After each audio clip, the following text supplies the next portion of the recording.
तो फ्रेंड्स, आज हम बात करने वाले हैं दो ऐसे टॉपिक के बारे में जिसमें स्टूडेंट मोस्टली कंफ्यूज रहते हैं। तो वे टॉपिक है, एक तो मैक्रो इकोनॉमिक्स माइक्रो इकोनॉमिक्स और दूसरा है सोशलिज्म कम्युनलिज्म। तो सबसे पहले बात करते हैं मैक्रो इकोनॉमिक्स। मैक्रो इकोनॉमिक्स में हम स्टडी करते हैं होल नेशन के फाइनेंशियल कंडीशन की, उसके डेट की या उसके लेन देन की। क्या उसने लोन ले रखा है अदर कंट्री से या आईएमएफ से, मॉनेटरी जो फंड होता है, इंटरनेशनल मॉनेटरी फंड।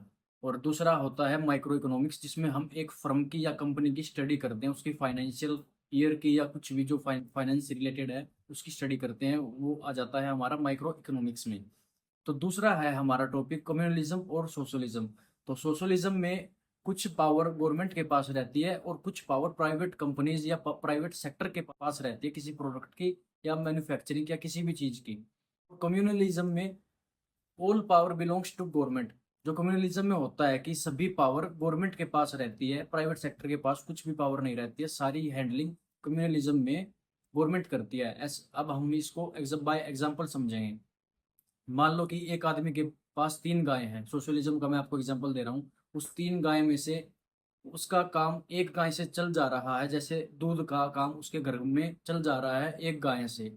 तो गवर्नमेंट क्या करेगी, उसकी बाकी 2 गाय उठाकर, जिनके पास कुछ भी नहीं है या जिनके पास गाय नहीं है, तो उनको एक एक गाय पकड़ा देगी और उन सबको इक्वल कर देगी। क्योंकि गवर्नमेंट का इसमें पावर होती है कि सबको इक्वल करके रखना अपनी इकोनॉमी के अंदर।